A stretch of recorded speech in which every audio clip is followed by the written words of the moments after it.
Hello and welcome to my video. I'm in a place that is known for its free loads. Loads of sun, loads of wine and loads of shedding. South Africa. Where Afrikaans is spoken by about 44 people. In a country where electricity cuts are a pastime since 2007, I will be travelling to the Gauteng area, then to the Western Cape. As we surpassed a milestone of 8 billion people along the planet, it would be an opportune time to go to the cradle of humankind, where many significant fossil finds have been made, dating up to 3.7 million years old, such as Mrs. Pies and Littlefoot.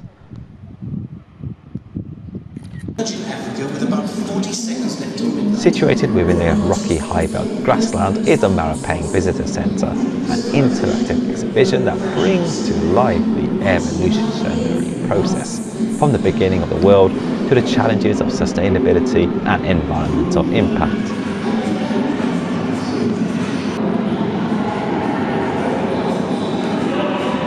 It exhibits the fascinating development of humankind from its ancestors, tracking from the Homo habilis to the modern-day Homo sapiens, the only surviving species in the Homo genus, and delivering an ominous message.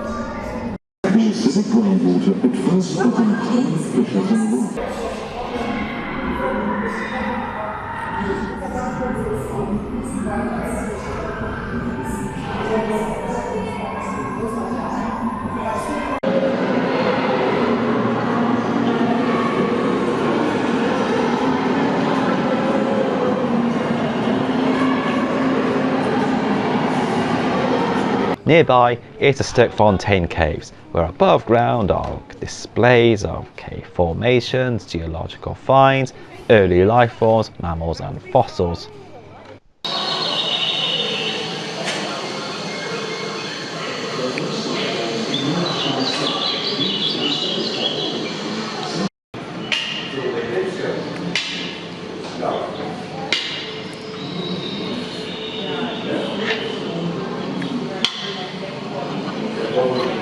And going below ground requires a hard hat, crawling on all fours and crossing fingers that electricity does not cut out.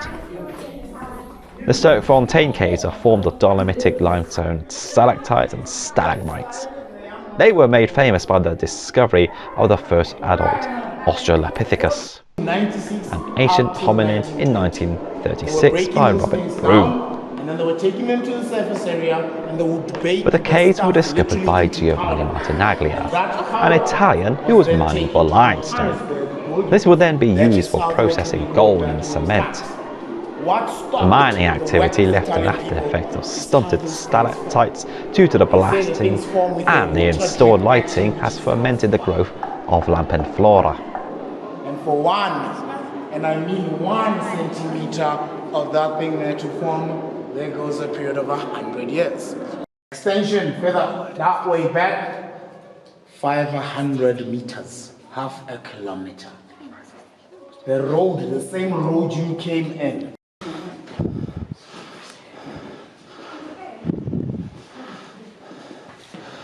From mine country to wine country, the Western Cape and Stellenbosch, which does not just have an escape room, but also a university since 1918, hosting faculties of subjects such as law and science for its mateys.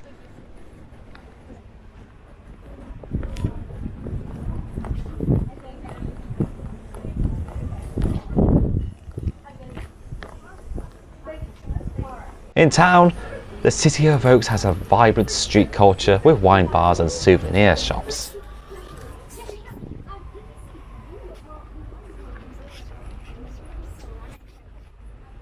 Up the road is Paarl and the Spice Route, a farm village of around a dozen artisan eateries and shops.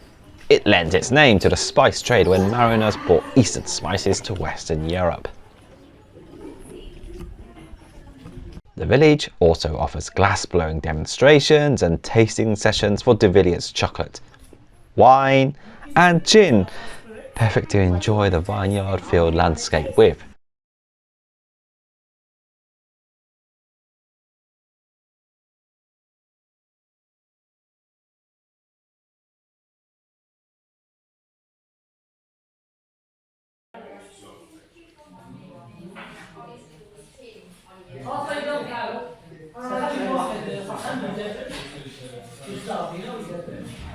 Down the road and in the evening, the Lourensford Wine Estate hosts a market where families get together post-work to enjoy an exciting feast of food stalls and musical entertainment. There's gonna be like a blister shape in my hand.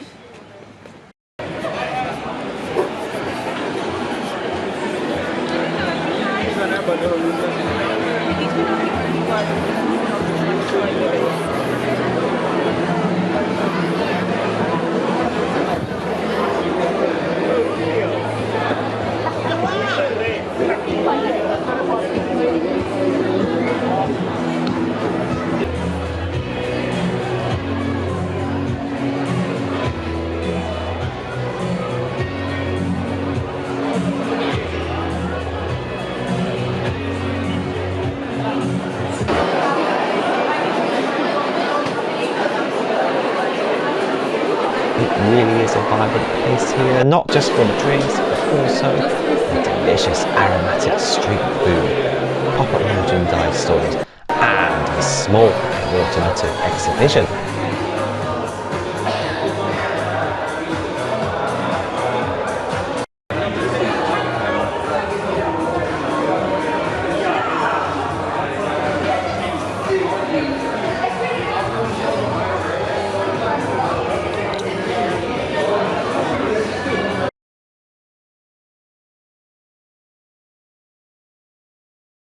Morning. What better way to start than load shedding at a windy beach, followed by further blustery conditions down by Cape Town, where in April 1947 the late Queen broadcasted her dedication to the Commonwealth in a radio speech.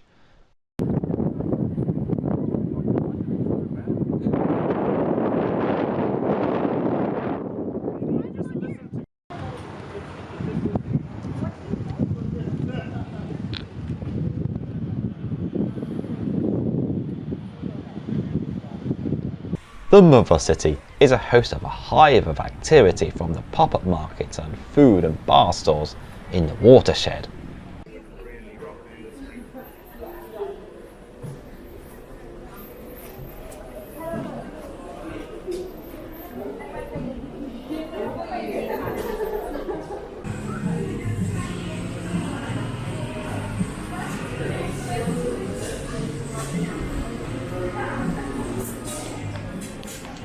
And outside at the Victoria and Alfred waterfront is a dance troupe that drums the heartbeat of the buzz on this place.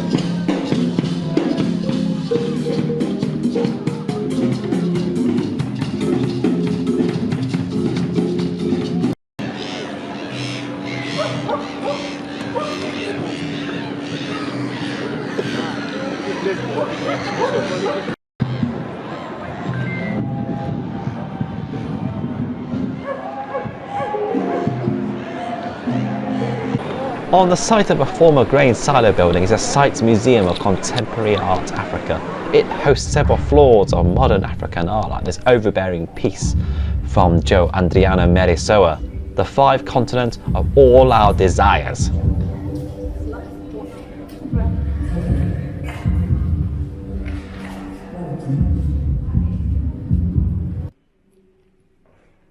On display are works from Johannesburg, whose work deals with themes of religion and violence and consumption and social commentary, like this handy advice during this cost of living crisis.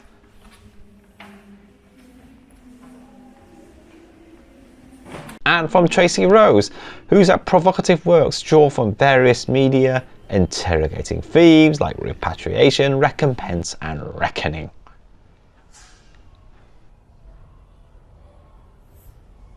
The museum also hosts the exhibition Indigo Waves and Other Stories, which deals with links between African and Asian continents.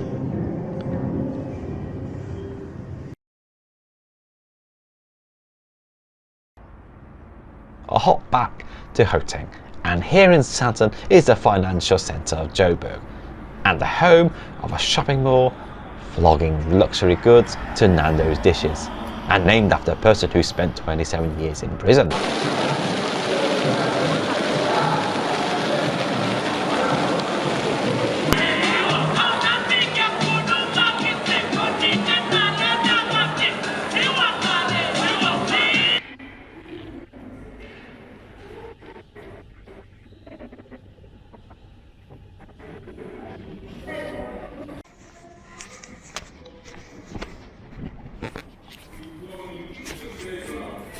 However, it's not just squares or statues where Nelson Mandela appears. He also appears in tea bags too.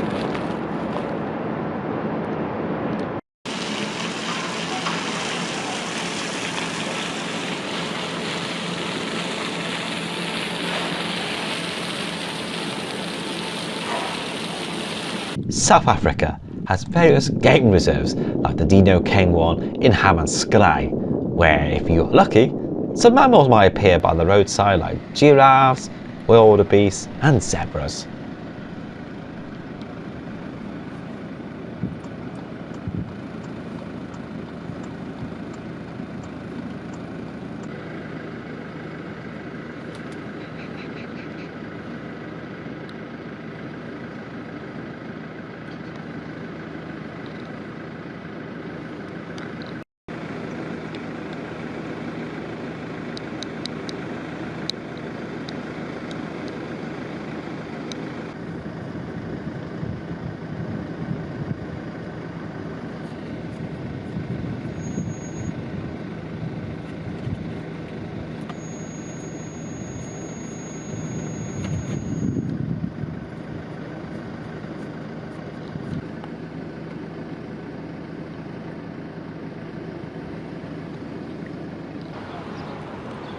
One more question, what bangers can we find in the local shops like Woolworths and Checkers?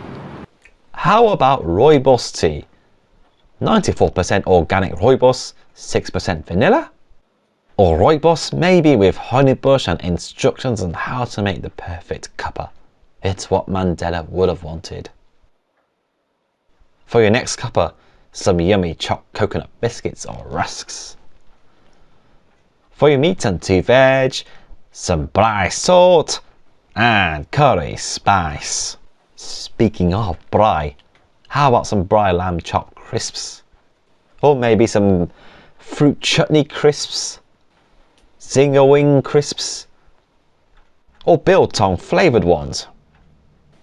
Or maybe these biltong bangers from the Impala butchery. South Africa, where money might be found behind a presidential sofa. Thank you for watching.